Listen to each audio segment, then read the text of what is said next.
ঠিক ততদিন যাবে না কেউ হজে, প্যালেস্টাইন বন্দি যতদিন। মুসলিম তুই দেখ না একটু ভেবে, তোর জন্মের কাছে তোর কতটা ঋণ, তোর জন্মের কাছে তোর কতটা ঋণ। ঠিক ততদিন যাবে না কেউ হজে, প্যালেস্টাইন বন্দি যতদিন। মুসলিম তুই দেখ না একটু ভেবে, তোর জন্মের কাছে তোর কতটা ঋণ, তোর জন্মের কাছে তোর কতটা ঋণ। বন্ধুরা, আমাকে কেউ ভুল বুঝবেন না। একটা ফরজ ইবাদত আমি করতে নিষেধ করছি না বন্ধু, মোটেই তা নয়।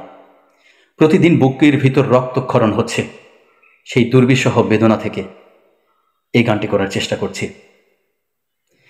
ফিলিস্তিনের পাশেই বেশ কিছু বড় বড় ধনী মুসলিম রাষ্ট্র, তারা চোখ বন্ধ করে বসে আছে।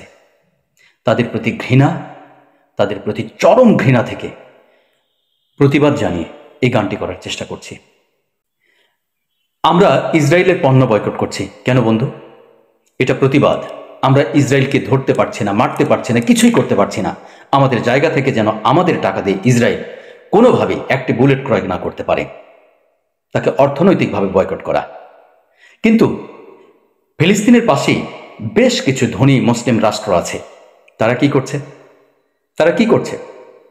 প্রতি বছর গোটাল বিশ্ব থেকে লক্ষ লক্ষ মুসলিম হজ এবং ওমরা পালনের জন্য সৌদি আরবে যায়। আমাদের এই টাকা দিয়ে সৌদি পক্ষান্তরে ইসরায়েলকে সহযোগিতা করছে। আমার ফিলিস্তিনের ভাই বোনেরা সেখানে না খেয়ে মরে, অথচ সৌদিতে সেখানে কনসার্ট হয়। তারা একটা টু শব্দ করেনি।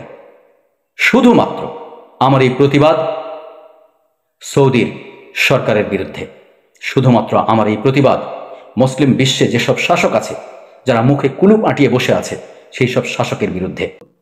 আসুন আমরা প্রতিবাদ করি যতদিন পর্যন্ত সৌদি এবং মুসলিম বিশ্বের বিভিন্ন দেশে, বিশেষ করে সৌদিতে ইসরায়েলের সহযোগী কোনো সরকার প্রতিষ্ঠিত আছে, ততদিন পর্যন্ত আমরা সৌদিতে হজ করতে যাব না। হজের এই টাকা আমরা ফিলিস্তিনের সহযোগিতায় আমরা ফিলিস্তিনি ভাই বোনদের জন্য পাঠিয়ে দেব। আমার এই দুঃখ এবং এই কষ্ট থেকে আমি এই গানটা এভাবে করার চেষ্টা করছি। আশা করি কেউ আমাকে ভুল বুঝবেন না। ধন্যবাদ।